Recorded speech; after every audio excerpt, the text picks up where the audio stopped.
তুমি কে, আমি কে, রাজাকার রাজাকার, তোমার বাবা আমার বাবা রাজাকার রাজাকার। তার মানে তারা নিজেদেরকে রাজাকার হিসেবে পরিচয় দিল। আমি তো তাদের রাজাকার বলিনি। তারা নিজেরাই স্লোগান দিয়ে নিজেদেরকে রাজাকার হিসেবে পরিচিত করলো। সকল কোটা সংস্কারের দাবিতে আন্দোলন, কারফিউ এবং সাধারণ ছুটিকে কেন্দ্র করে গেল এক সপ্তাহ পুরোপুরি অচল ছিল রাজধানী।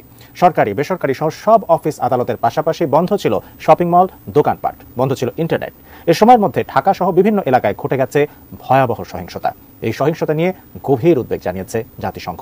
আসসালামু আলাইকুম দর্শক মণ্ডলী, আজকের ভিডিওটি অত্যন্ত গুরুত্বপূর্ণ হতে যাচ্ছে। দর্শক মণ্ডলী, আপনারা জানেন যে প্রধানমন্ত্রী শেখ হাসিনা যখন চীন সফর থেকে আসলেন তখন কিন্তু সংবাদ সম্মেলনে যে রাজাকার শব্দটা বলেছিলেন সেটা নিয়ে কিন্তু এবার তিনি নিজে মুখ খুলেছেন। তিনি কি বললেন শিক্ষার্থীদের রাজাকার বলা নিয়ে, সেই সংক্রান্ত একটি ভিডিও আপনাদের সামনে প্রথমে তুলে ধরছি। তারপরেই আপনারা জানেন যে জাতিসংঘ কিন্তু বাংলাদেশ নিয়ে মুখ খুলেছে। জাতিসংঘ কি বলছে সেটি নিয়ে এটিএন নিউজ কিন্তু একটি প্রতিবেদন প্রকাশ করেছে। সেই প্রতিবেদনটি আপনাদের সামনে সম্পূর্ণ তুলে ধরা হবে। দর্শক বলি, কথা না বাড়িয়ে প্রথমে প্রধানমন্ত্রী শেখ হাসিনার বক্তব্য এবং পরবর্তীতে এখানে জাতিসংঘ কি বলছে সেই প্রতিবেদনটি আপনারা শুরু থেকে শেষ পর্যন্ত একটু মনোযোগ দিয়ে দেখে আসুন। ওই মুক্তিযোদ্ধা এবং মুক্তিযোদ্ধা পরিবার বা মুক্তিযোদ্ধার দিকেই যেন তাদের বেশি মানে একটা ক্ষোভ। আমার একটা কথা নিয়ে তারা কিছু কতদিন প্রতিবাদ করলো। কী কথা বলেছিলাম আমি? আমার কথাটাকে বিকৃত করা হয়েছিল। আমি বলেছিলাম মেধা মেধা মেধা, কোটা না মেধা। তো কোটা আমাদের নারীর কোটা, প্রতিবন্ধীদের কোটা, নৃগোষ্ঠীর কোটা, প্রত্যেক জেলার কোটা, মুক্তিযোদ্ধা পরিবারের কোটা, সেগুলো তো আমি বাতিলও করে দিয়েছিলাম। তারপরে কোটা না মেধা, মেধা না কোটা, তো কোটা মেধার মধ্যে একটা তফাতের কি আছে? এখানে মেধাই তো হয়।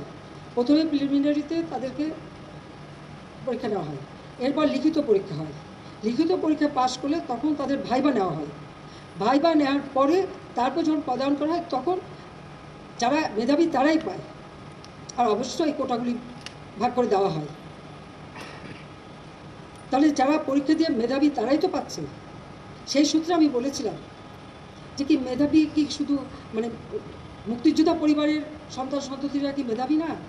তাহলে মেধাবী কি শুধু ওই রাজাকারের ছেলে মেয়ে? এটা বলার সাথে সাথে তাদের স্লোগান দাও কি, বিকেল 4টায় আমি প্রেস কনফারেন্স করি, কয়েক ঘন্টা চলে যায়। হঠাৎ রাত্রেবেলা কোথায় 11টা 11:30টার দিকে দেখলাম অনেক ছেলে মেয়ে বের হয়ে আসছে, মেয়েরা হল থেকে বের হয়ে আসছে। তাদের স্লোগানটা কি? তারা রাজাকার, তুমি কে, আমি কে, রাজাকার রাজাকার, তোমার বাবা আমার বাবা রাজাকার রাজাকার। তার মানে তারা নিজেদেরকে রাজাকার হিসেবে পরিচয় দিল। আমি তো তাদের রাজাকার বলিনি। তারা নিজেরাই স্লোগান দিয়ে নিজেদেরকে রাজাকার হিসেবে পরিচিত করলো। কোটা সংস্কারের দাবিতে আন্দোলন, কারফিউ এবং সাধারণ ছুটিকে কেন্দ্র করে গেল এক সপ্তাহ পুরোপুরি অচল ছিল রাজধানী। সরকারি বেসরকারি সহ সব অফিস আদালতের পাশাপাশি বন্ধ ছিল শপিং মল, দোকানপাট, বন্ধ ছিল ইন্টারনেট। এ সময়ের মধ্যে ঢাকা সহ বিভিন্ন এলাকায় ঘটে গেছে ভয়াবহ সহিংসতা। এই সহিংসতা নিয়ে গভীর উদ্বেগ জানিয়েছে জাতিসংঘ। সেই সাথে সেনাবাহিনীর টহলে ইউএনের লোগো লাগানো সাঁজোয়া যান ব্যবহারে কড়া বার্তা দিয়েছে সংস্থাটি। কি সেই বার্তা জানাচ্ছেন এসআই রাজ। বাংলাদেশের কোটা সংস্কার আন্দোলনকে ঘিরে যে সহিংসতা হয়েছে তাতে গভীর উদ্বেগ প্রকাশ করেছেন জাতিসংঘ মহাসচিব অ্যান্তনিও গুতেরেস। সোমবার যুক্তরাষ্ট্রের নিউ ইয়র্কে জাতিসংঘের নিয়মিত ব্রিফিংয়ে একথা জানিয়েছেন মহাসচিবের মুখপাত্র স্টিফেন ডুজারিক। ব্রিফিংয়ে এক সাংবাদিক কোটা সংস্কার আন্দোলনে শিক্ষার্থীদের ওপর হামলা ও কারফিউর মধ্যে সেনাবাহিনীর টহলে জাতিসংঘের লোগো সম্বলিত সাঁজোয়া যান বিষয়ে জানতে চান। Are you relying on the current regime to resolve the issues, those who are not hesitating to killing innocent peoples, and death toll crossed hundreds, nobody knows, internet shut down, and the situation is the massive crackdown and using, as you say, APC vehicle.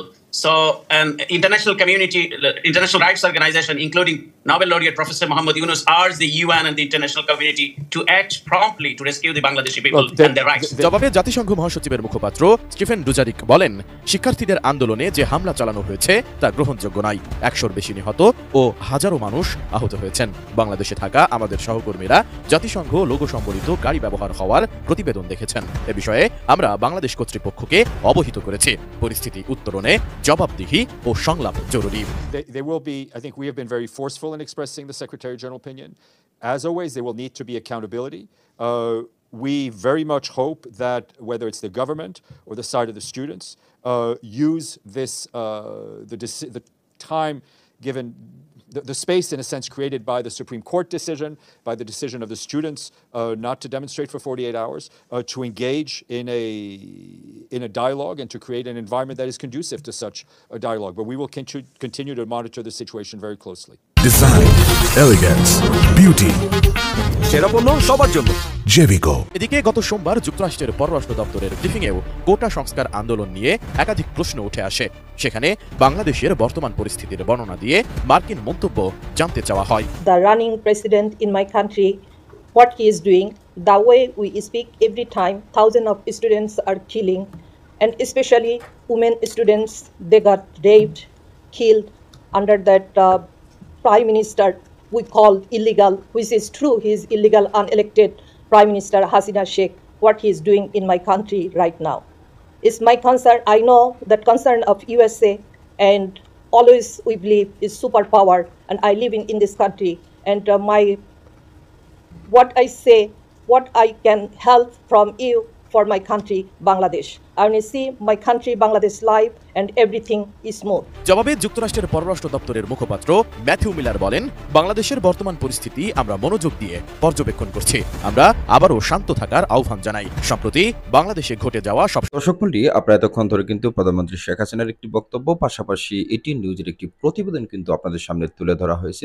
দুইটি video কিন্তু আপনারা ইতিমধ্যে দেখে এসেছেন। এখানে মাননীয় প্রধানমন্ত্রী শেখ হাসিনা বলেছেন যে তার বক্তব্য শিক্ষার্থীদের রাজাকার বলা যে বিষয়টি, সেটাকে বিকৃত করে প্রচার করা হয়েছে, এবং এক কথায় বলতে গেলে তিনি দাবি করেছেন যে তার বক্তব্যটিকে বিকৃত করা হয়েছে, তিনি শিক্ষার্থীদের রাজাকার বলেননি।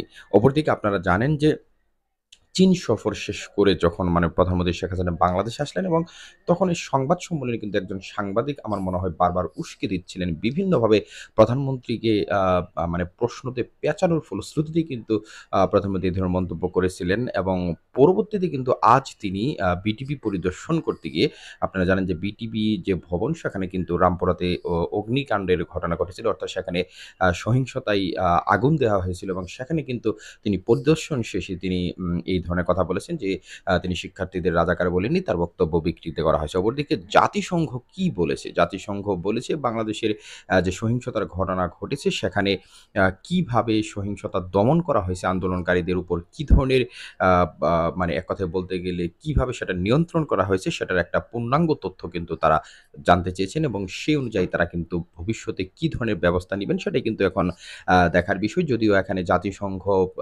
এই আন্দোলন শুরু হওয়ার পর থেকে, বিশেষ করে 17 জুলাই যখন এখানে আন্দোলনটা ভয়াবহ রূপ ধারণ করলো, তারপর থেকে কিন্তু একের পর এক বিবৃতি দিয়ে যাচ্ছিলেন, এবং বিশেষ করে ইউএন লেখা সাজোয়া যান এবং হেলিকপ্টার ব্যবহার করার ফলশ্রুতিতে কিন্তু বিতর্কের মুখে পড়েছে রেব এবং বাংলাদেশ সেনাবাহিনী। দর্শক মণ্ডলী, এই বিষয়গুলোতে আপনাদের মূল্যবান মন্তব্য আপনারা অবশ্যই কমেন্ট বক্সে লিখে জানিয়ে দিতে ভুলবেন না। পাশাপাশি আপনারা যদি পরবর্তী আপডেটগুলো যথাসময়ে পেতে চান, তাহলে আমাদের এই বিডি নিউজ 24 চ্যানেলটিকে সাবস্ক্রাইব করে বেল আইকনটি বাজিয়ে সাথে থাকবেন। আপনাদের সাথে দেখাবো নতুন কোনো পরবর্তী ভিডিওতে নতুন কোনো তথ্য নিয়ে। সে পর্যন্ত সবাই ভালো থাকুন, সুস্থ থাকুন। আসসালামু আলাইকুম।